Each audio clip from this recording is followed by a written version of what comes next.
Part 9 on how I lost my husband and my son.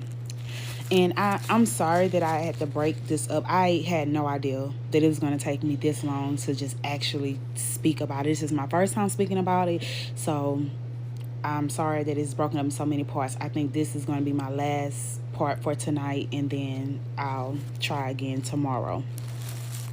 But he handed me my sun dreads, and I just remember standing there, and I just was holding them, and I was smelling them, just really trying to make my brain catch up with what is happening in our life right now.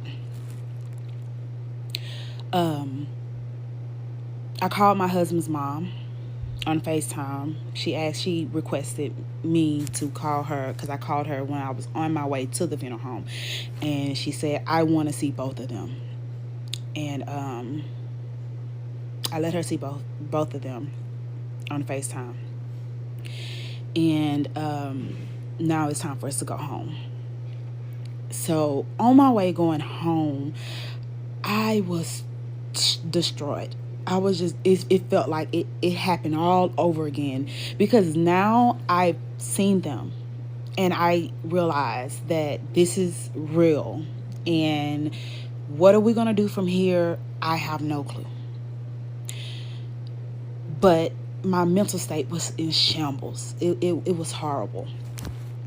We get home, and by this time, the drip gals had brought and when I say the drip gals is a social club.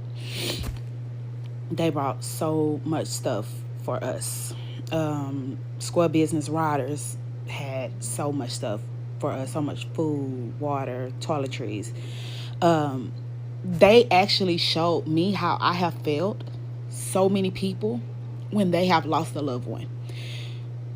Because we think, if I just show up to the funeral, that's enough. If I call you, if I, comment my condolence to you or whatever, that should be enough.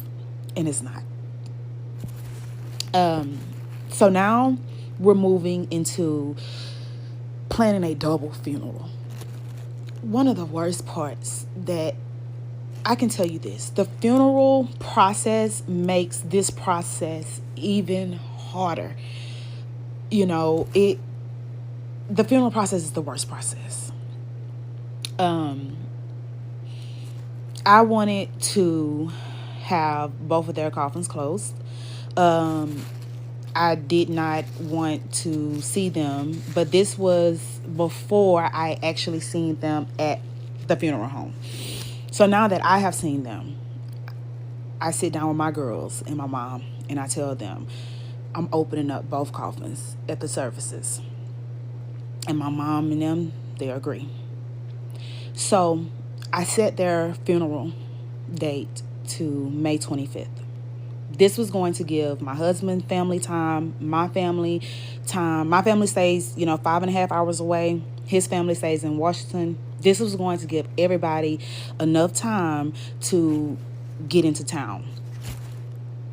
So now we're planning their funerals. I'm dealing with everything for my husband. I allowed my son fiance to do everything for him, and which I'm so grateful for, because I could not do anything regarding my son. I didn't even want people saying my son's name.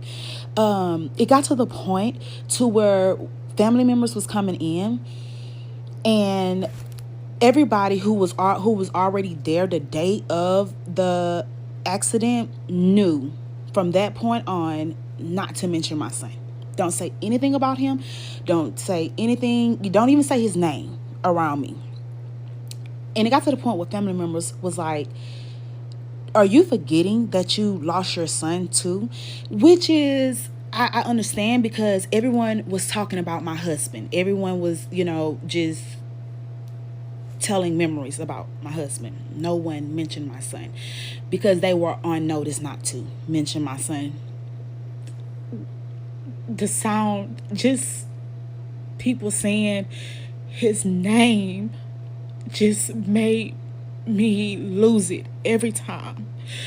And it got to the point where I had to check myself and realize, like, this is real life, and you're gonna have to face this, But I wasn't ready.